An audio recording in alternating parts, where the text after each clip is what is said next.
আহিছোঁ। আজি টপিকটো হ'ল এবাউট পাৰ্চন। পাৰ্চন আমি কিয় শিকিব লাগিব এই কথাটো আপোনালোকক বুজাওঁ মই।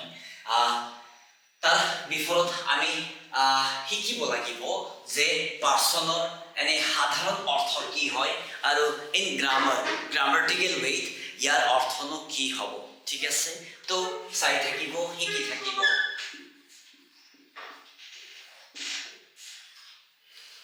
পাৰ্চন চিম্পল ৱে, সাধাৰণ ভাষাত মন দিব, সাধাৰণ ভাষাত কি অৰ্থ হয় মই দেখাই আছো।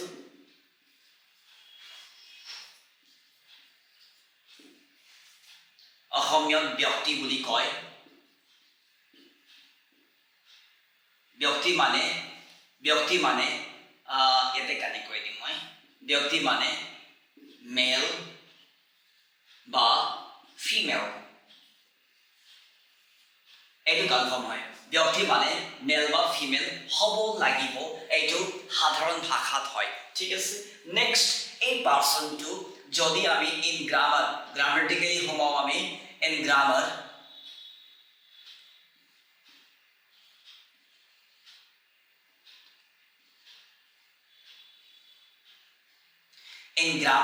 গ্ৰামাটিকেল ৱেত আমি যদি যাওঁ, তেন্তে পাৰ্চন শব্দৰ অৰ্থ হয় পুৰুষ।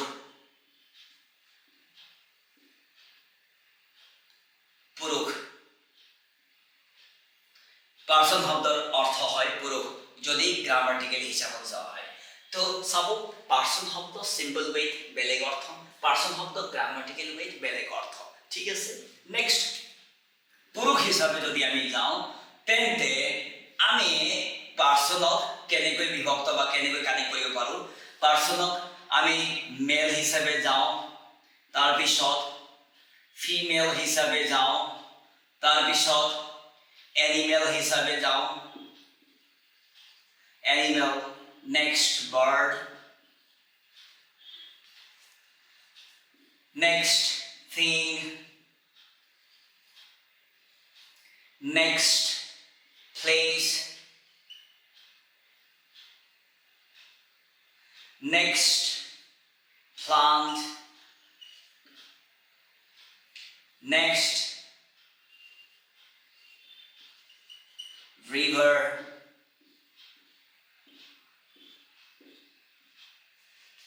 next etc.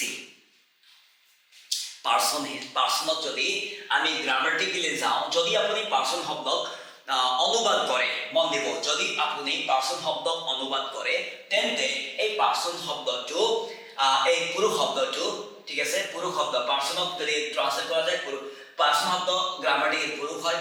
আৰু এই পুৰুষ শব্দ যদি ট্ৰান্সলেশ্যনত আমি সোমাওঁ, তেন্তে অকল মেল পাওঁ, ফিমেল নহয়। কিন্তু গ্ৰামাটিকেল ভাষাত, গ্ৰামাৰত, ঠিক আছে, ব্যাকৰণৰ ভাষাত এই পুৰুষ মানে male, female, animal, bird, thing, place, plant, river, সকলো কথাখিনি এই পুৰুষ শব্দত সোমাই থাকে।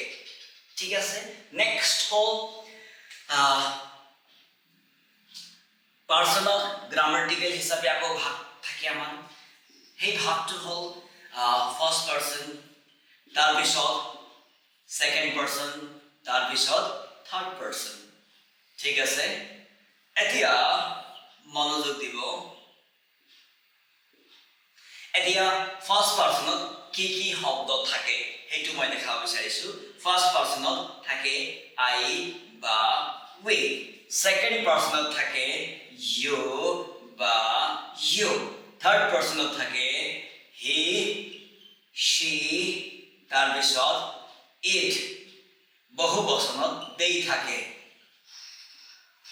নেক্সট আমি জানিব লাগিব what is first person, what is second person আৰু what is third person। ঠিক আছে, এতিয়া আমি ফাৰ্ষ্ট পাৰ্চন মানে কাক কওঁ, প্ৰথম ব্যক্তি, প্ৰথম পুৰুষ মানে কাক বুলি কোৱা হয়। প্ৰথম পুৰুষ মানে কাক ক'লে সেইটো হ'ল, প্ৰথম পুৰুষক আমি টেলাৰ বুলি কওঁ, TELLER।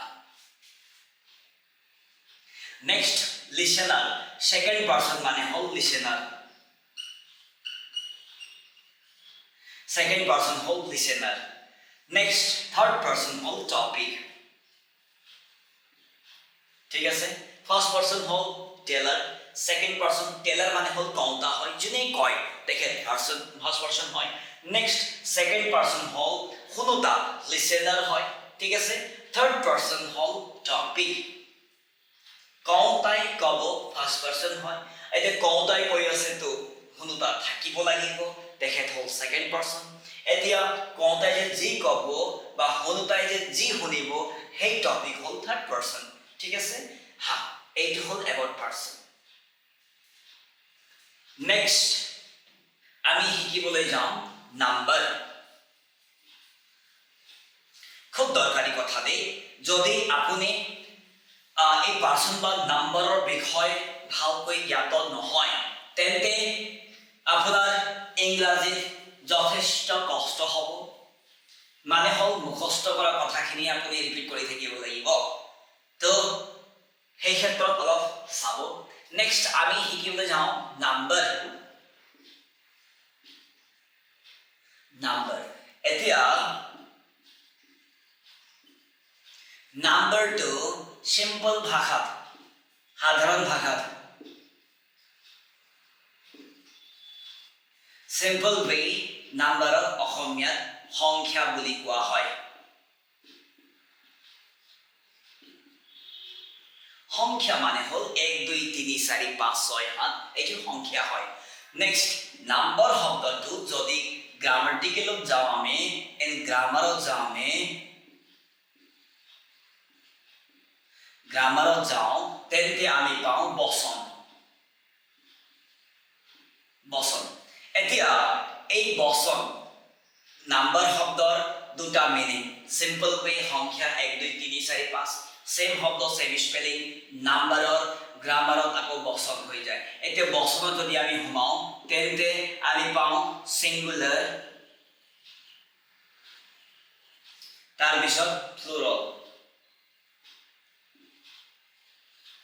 Singular and plural singular মানে হল এটা প্লুৰাল মানে হল এটাতকৈ অধিক বহু বচনত প্লুৰাল ফৰ্ম বুলি কোৱা হয় ঠিক আছে ওকে আৰু সিঙ্গুলাৰ মানে হল একবচন হয় ওকে নেক্সট হল এতিয়া পাৰ্সন আৰু নাম্বাৰত কম্বাইন কৰি এটা টেবুল আহে সেই টেবুলটো আমি অলপ শিকিব লাগিব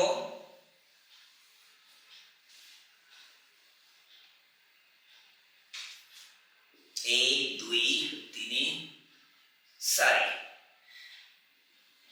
প্ৰথম ঘৰত আহিব পাৰ্সন তাৰ পিছত সিঙ্গুলাৰ নাম্বাৰ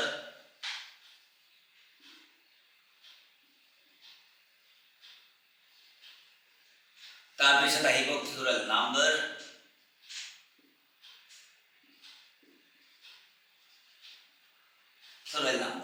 এতিয়া প্ৰশ্নটো কি হয় পাৰ্সনৰ মন দিব পাৰ্সনৰ ফাৰ্স্ট পাৰ্সন কি হয় ফাৰ্স্ট পাৰ্সন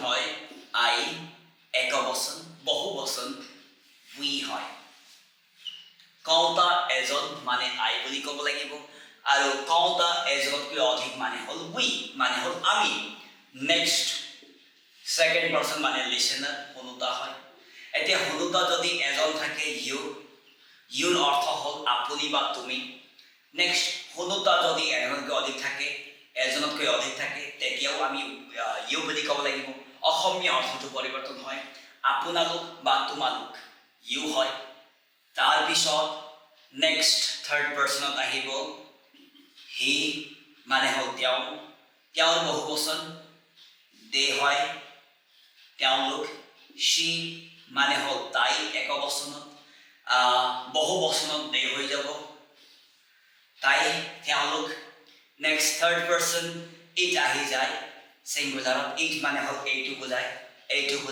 ইয়াৰ বহুবচনটো দে হৈ